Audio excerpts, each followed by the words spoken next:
Right, these are some songs that we've been doing for the past couple years, and we've been getting a lot of requests from our fans to release those as B-sides. So we ended up making this into an EP to kind of keep people busy until our next record, Antichrist Superstar, comes out sometime next year.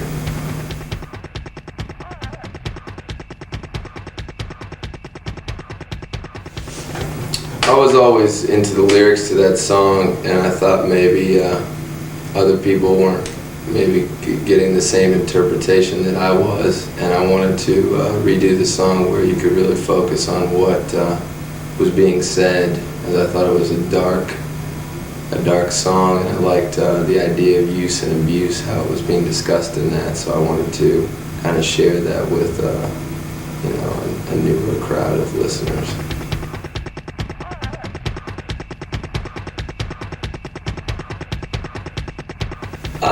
It's got a bit of a theme running through it. It started off, of course, with Dope Hat, which was the single that we were focusing on, and dealing with the use and abuse that's talked about in that song, and then with Sweet Dreams, and there's a few other tracks. We were living in New Orleans at the time, and different subjects that played a big part in our lives for those 4 months, ranging from drugs to sex and whatever's in between. As we just kind of wanted to express what we went through during that period, and this music is kind of a little diary of those 4 months. And it may seem kind of chaotic, but that's exactly how our lifestyles were, before we left on this tour. So if it doesn't make sense, that's because our lives didn't make too much sense at the time.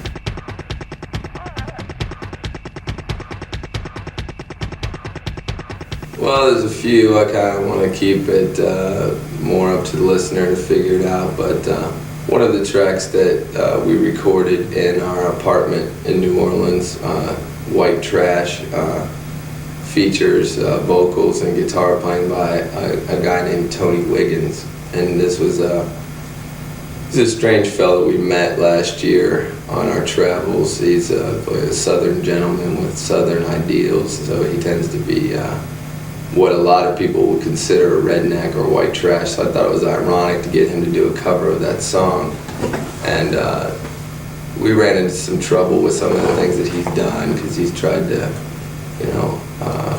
harm certain people in our organization, and he gets into a lot of trouble. So it's mainly because of him our EP was delayed. So he's a dangerous character. He's a good friend of ours.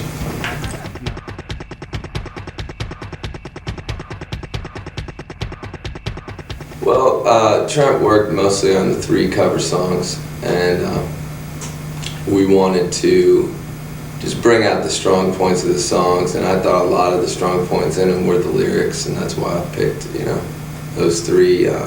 I Put a Spell on You was always a favorite song of mine, and a lot of the people that I've been influenced by have covered that song. Arthur Brown covered it, Creedence Clearwater Revival, Diamanda Galas, and something that wasn't really expressed on Portrait were some of the feelings that were put across in Sweet Dreams and I Put a Spell on You, and it deals with the different part of my personality, dealing with love and those types of emotions. And I thought I Put a Spell on You was a great song to express that, because it's very obsessive, and it's to me it's like one of the original satanic rock songs that a lot of people would overlook, So I really like that song. The Patti Smith song, Rock and Roll Nigger, that we picked, I think that's a song that we've always liked and always wanted to do. We wanted to do that for Natural Born Killers soundtrack, but they ended up, they used the original. Well, I'm glad, because we saved this for our thing, but that's a song that is almost like an anthem for our generation and our fans, because it's about being an individual and being the people not accepting you for who you are and what you like and what you look like and things like that. And I think it's important to demystify words like nigger, because it's something that if you're a white person and you say that, then people consider you a racist. But it's not what the song's about. That was the intention of the song, and I think it's that song is what punk rock and things like that were all about when they were invented. They were about pissing people off, and I think that's an important part of music that's being forgotten today.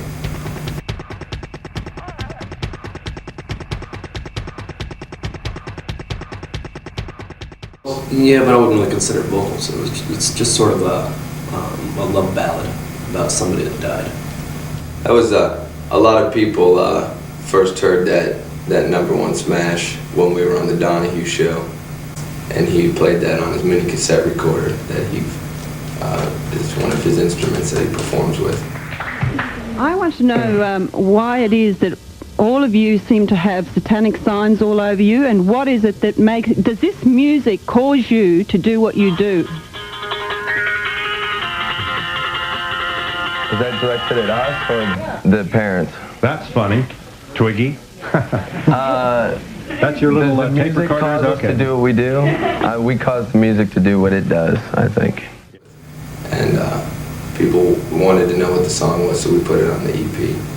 But it was a little number that he came up with, and we just decided to stick on it. Yeah, Scabs, Guns, and Peanut Butter. White Trash is Well, it's acoustic too. That's what I wondered. Scabs, Guns, and Peanut Butter is that real short one. That's Yeah. Oh, okay. I thought. See, I was getting confused. I thought you might have thought that was me singing. That's what I was.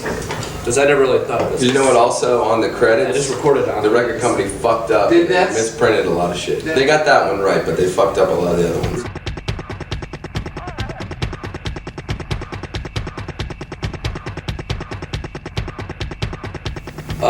Much like Family Trip at the beginning of Portrait of an American Family, the scene from Willy Wonka where they're on the boat ride, we took that and put it to use for the Dope Hat video, and we made a visual reenactment of that. And it's we were looking to create the irony of a children's show, being a band that parents would consider very dangerous for children. We thought it would be ironic to make our video look like a children's show, much like H.R. Puffin-Stuff or something like that when we grew up.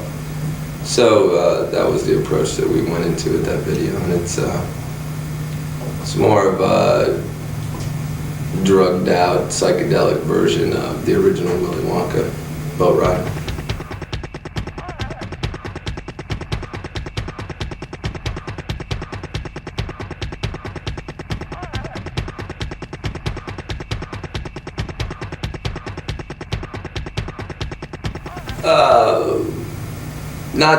Not with the law just yet.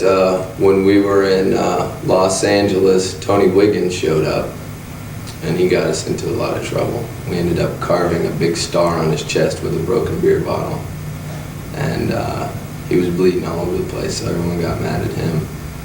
Just last week, or 2 weeks ago, we were in Wichita, Kansas, and someone threw a live chicken on stage, which was interesting. And then most recently in Pittsburgh, I had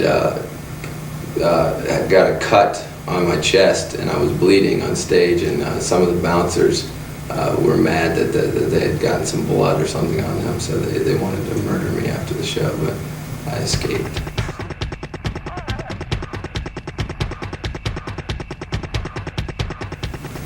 We plan on recording that at the beginning of the year, so it'll be in 1996.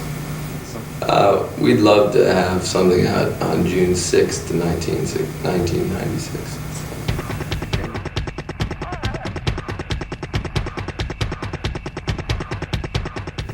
Don't stand too close to the stage. I'd also like to make a little request for anyone that might show up tonight. There's a track on our EP, if you have that, and it's I can't say it on the air, but it refers to a gentleman by the name of Frankie.